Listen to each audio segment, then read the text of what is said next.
ಮನುಷ್ಯನಿಗೆ ವಿವೇಕ ಇದೆ. ಮನುಷ್ಯ ಏನು ಸಾಮಾನ್ಯ ಜೀವಿ ಅಲ್ಲ, ಇವನು ಬಹಳ ಶ್ರೇಷ್ಠವಾದಂತಹ ಜೀವಿ, ವೈಚಾರಿಕತೆ ಇರತಕ್ಕಂಥ ಜೀವಿ.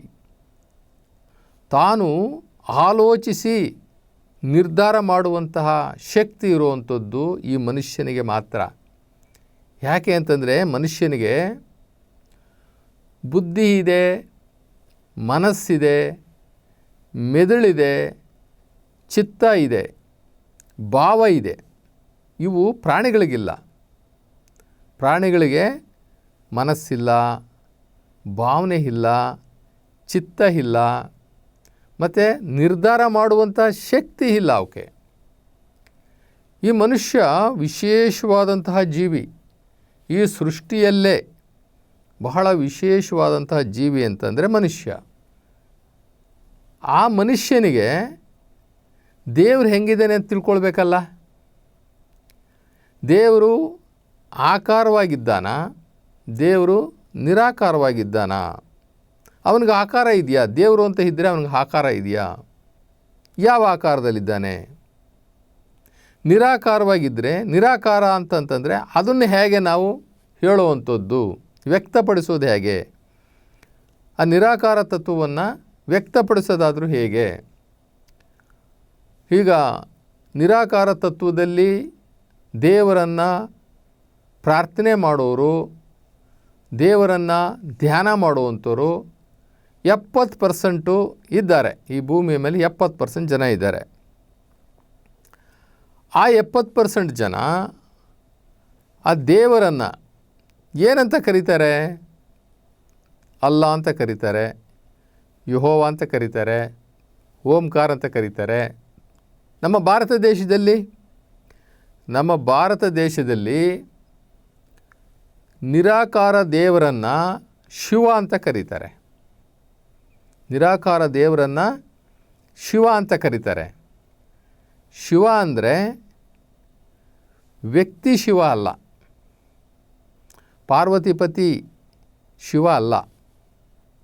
ಪಾರ್ವತಿಪತಿ ಶಿವ ವ್ಯಕ್ತಿ ಶಿವ. ಆದರೆ ನಿರಾಕಾರ ಶಿವ ಅಂತಂದರೆ ಶಕ್ತಿ ಶಿವ, ಶಿವಶಕ್ತಿಯ ಶಿವ. ಆ ಶಿವಶಕ್ತಿ ಅದು ಯಾವುದು?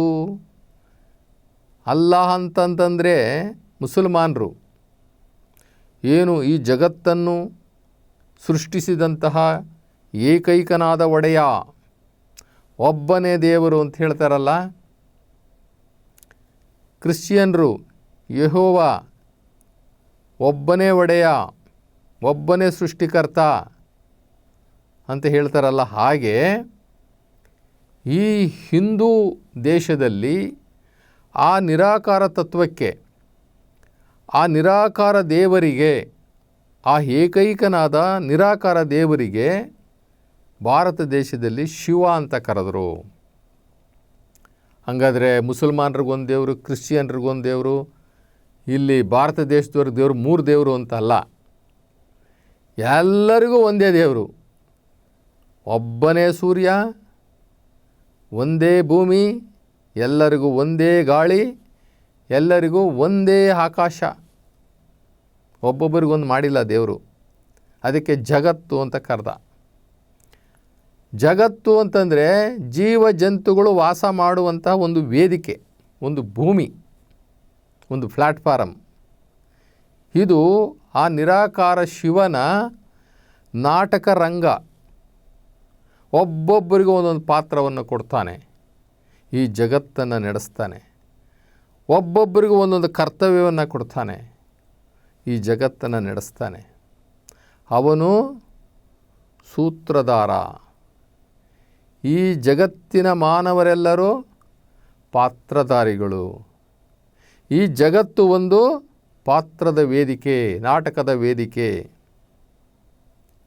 ಇಲ್ಲಿ ನಾವು ದೇವರನ್ನು ನಿರಾಕಾರವಾಗಿ ನೋಡೋದು ಸರಿನಾ, ಆಕಾರದ ರೂಪದಲ್ಲಿ ನೋಡೋದು ಸರಿನಾ ಅನ್ನುವಂತಹ ಒಂದು ವಿವೇಕಪೂರ್ಣವಾಗಿರ್ತಕ್ಕಂಥ, ಒಂದು ತರ್ಕಬದ್ಧವಾಗಿರ್ತಕ್ಕಂಥ, ಒಂದು ವಿಶೇಷ ವಿಶಿಷ್ಟವಾಗಿರ್ತಕ್ಕಂಥ ವಿಚಾರ ಇದು.